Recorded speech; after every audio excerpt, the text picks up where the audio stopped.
Good evening, everybody. The Music Fan is back, bringing smiles to the faces, knowledge to the people, and most importantly, music to the masses. And I am back with another Are You In? This time, we're taking a look at the newest of Mice and Men album entitled Earth and Sky.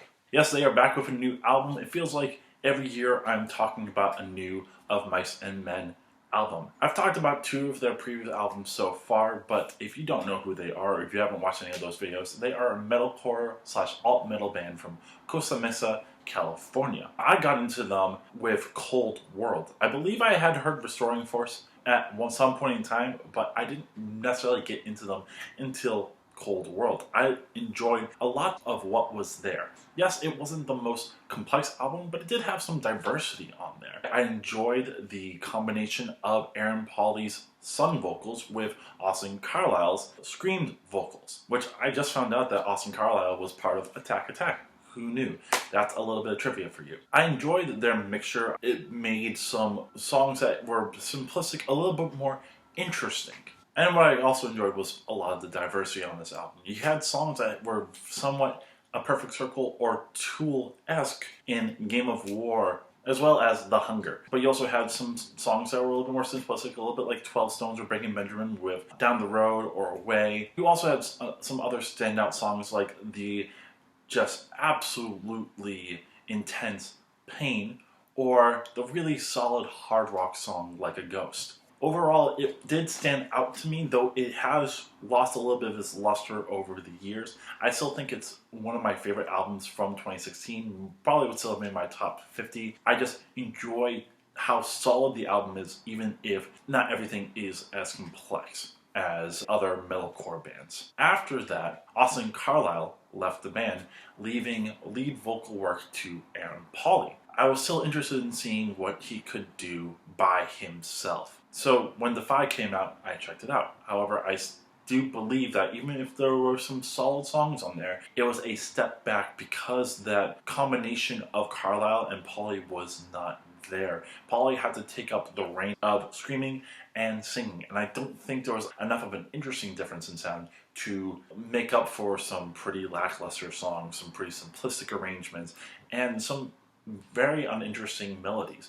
There were still some solid songs on there. I enjoyed Defy, I enjoyed Sunflower, Vertigo, Warzone, and If We Were Ghosts. I think If We Were Ghosts is a phenomenally open and simple song that makes for an awesome closer. If only there were some more songs on there that really did stand out. I was willing to give the band a second chance, give it some more time to build a more of a rapport with everyone there, with Aaron being the full lead singer instead of Carlisle doing half the work. I did hear Earth and Sky, one of the singles on there, and did enjoy what was there. There were some interesting ideas in here. The 7/4 intro idea with one chuggy guitar while the lead guitar was doing some more echoey and reverbed ideas.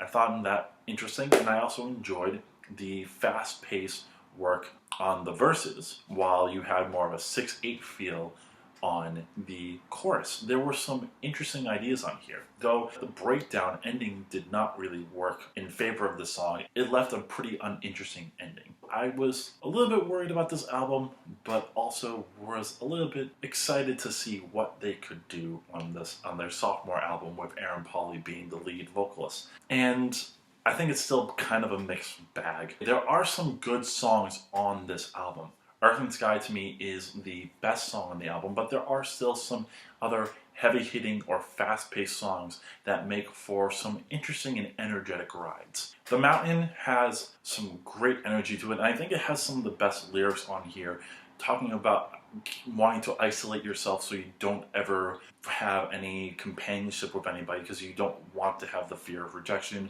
or the fear of losing somebody or the fear of heartbreak. So you rather isolate yourself like a mountain and be cold and callous than to ever be a sociable person. The Mountain has a pretty solid intro with the band slowly coming in and Pauly changing from some sung vocals to some screamed vocals. The guitar work on here and the drum work is some of the best on the album, and the chorus is simple yet effective, Polly has a great high range, one that you need to have for a metalcore band, and it definitely stands out on this very simple yet effective chorus. The breakdown is one of the better ones on the album. One of the cool things that does happen is that they add a measure to each idea, so that gives you an interesting rhythmic idea. There's also some nice use of dynamics on the bridge section before the final breakdown, and I also really enjoy how Polly screams the last chest.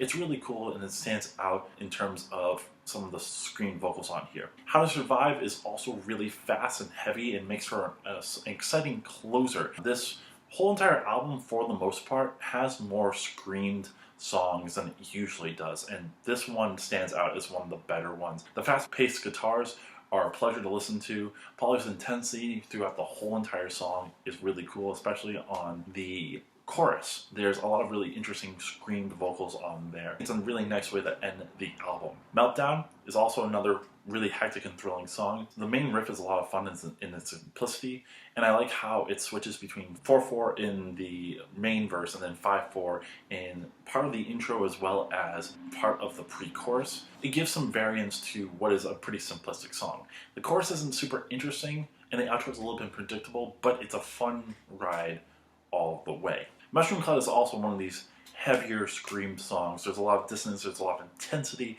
and he's pretty close to being the heaviest song on the album. I do enjoy the imagery of the lyrics about how someone's head is a mushroom cloud, basically the idea of all these thoughts and feelings and angers and voices in your head and always just trying to hang on before you explode. There's some pretty cool ideas on the breakdown and on the chorus, especially the 3-2-1 boom with the intensity there. And that last build-up, even though it's a little bit cliche, it ends off of a good payment. Rounding out the best songs on the album, you have As We Suffocate. It starts somewhat atmospheric, and it's the second part of this contrasting idea of Gravedigger and As We Suffocate. The lyrics about these are about addiction and whether or not we have control. Gravedigger looks at it in the way of it's no use, it's all fate, you can't really control any of those actions, and then As We Suffocate is about you have control, but whether or not you actually want to use it. I think there's a pretty cool contrast there between Gravedigger and As We Suffocate, though to me, As We Suffocate is the better one of the songs. This one feels a little bit more melodic. There's a nice atmospheric string part at the beginning before the song comes in with the full band. It's more straightforward of an arrangement as Gravedigger, but it's really cool if it's fast-paced guitar lines and double bass pedal drums. The guitar lines on the intros are really fun to listen to, and the guitar on the bridge stands out with its use of ninths, something that I haven't really heard the band use in a while. There were a couple of songs on Cold World, I believe, that they used that on. That part stands out to me as making it a little bit better than some of these other formulaic scream sung songs. It does feel a little bit too short since the outro is right after the bridge, but the ride itself is really fun. However, there are a lot of negatives on here, and it honestly starts off with the beginning. The main problem to me is the album doesn't get good until you get to Earthandsky. 4 of my favorite 5 songs are 4 of the last 5 songs. So that means we have to get through a little bit of formulaic music to get there first. Great Dancer, oddly enough, isn't one of those formulaic ones to me. It actually is one of the heavier songs on the album. And Gravedigger, As We Suffocate, Taste and Regret, and Mushroom Cloud start this album off in a very heavy way. For the most part, it is interesting. I do enjoy most of what Grave Dancer does. It makes for a different change of pace than what they've done before. It also has a nice atmospheric intro as well, with what sounds like a legato string part. In that sense, it works. It builds to an intense opener with a lot of hectic energy. It does have a nice idea of flowing into a 3/4 bridge. However, after the breakdown, it feels a little bit too long, and then that string part that does come in on the post-choruses, it just doesn't work with the intensity of everything else that's going around it, at least in my opinion. What could have been a solid opener suffers a little bit from just how long it feels. To top off the rest of the first half of the album, Pieces, Taste of Regret, and Deceiver Deceive all feel so formulaic. Taste of Regret and Pieces feel very similar in their style. You have a lot of screaming going into sung lyrics, going into screaming sung lyrics, rinse and repeat. At least Pieces has a decent guitar solo, but they feel very formulaic and don't really stand out to me. The choruses aren't really that interesting, and even though there's a lot of intensity on a lot of both of those songs, it just doesn't stand out with any of the other songs from the recent albums. And then Deceiver Deceived is their lightest song on the album. It's their hard rock song, their kind of thrash metal-ish song, and it just feels very tried and true. The verse idea for the guitar isn't interesting and doesn't really add much. The chorus is decent. It does stand out a little bit more than some of the other choruses on the album. And yes, there's a guitar solo, but it all just feels really bland. And honestly, the lyrics on here, talking about how you lie, you will get your just desserts at some point in time if you are trying to deceive others, just are really generic. How talking about, is there a black and white or are there shades of gray? Just some of the worst lyrics on the album to me. The saving grace is after that song you finally get some good stuff, though Linger is the worst out of those 5 songs. Not necessarily bad, there's at least a couple of interesting different ideas between the verse and the chorus, though they don't always match up well with the energies. I do enjoy how there's a lot of contrast between soft and hard on this whole entire song, and how it eventually crescendos to a good payoff. Lyrically, you're not getting a lot different from what they've done before. You get songs about rebelling against the powers that be, on how to survive, or Earthandsky. You have songs about people getting their just desserts when they've been wronging you, like Deceiver Deceive, or Meltdown. You have songs about pain and suffering and isolation, and some of them are good, like The Mountain. And even Linger, I think there's some pretty solid lyrics on here. Pieces, to me, doesn't really stand out lyrically. And even though The Grave Dancer and As We Suffocate is an interesting idea as a polar opposite, I don't think the lyrics are necessarily that great either. And then Taste of Regret is talking about choosing your time to speak instead of opening your mouth and causing problems. I think there you have some good lyrics, but overall, you're not really getting anything that's truly stand out, and that to me is the whole entire album in general.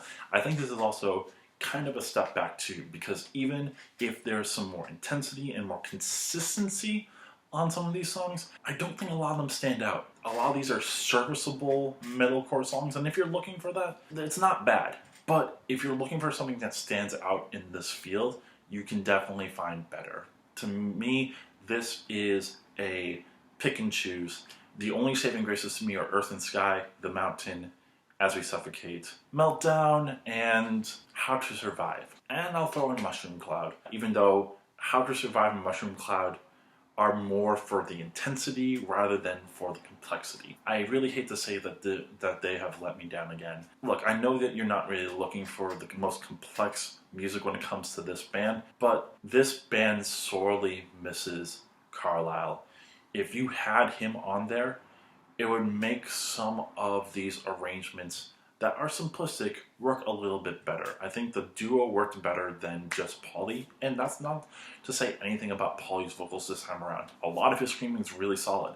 A lot of his sung stuff is really good as well. But if I mix both Defy and Earthandsky together, there's a lot on here that's very bare bones, and it'd be hard to tell what songs came from Defy and what songs came from this album. I'm willing to give them another chance next time around. Hopefully it's not in 2020, because I think that they need a little bit of a break before they put out a new album. This is honestly right up there with one of my most disappointing albums of the year, and hopefully Of Mice and Men fans won't crucify me. I'm just talking from my personal opinion. Of course, if you feel a little bit different, you can let me know. But that is my time. Thank you so much for watching. Let me know if you like or hate this album and your reasons why. Let me know other albums in 2019 that you'd like me to review, share this with your friends, and most importantly, subscribe to my channel. That way I know that you enjoy what I'm doing and want to see this channel become bigger and better for the future. Later this weekend, I will be back with another Are You In? And this time I'm going to have another friend join me on the review. But until then, this is the Music Man, and I'm signing off.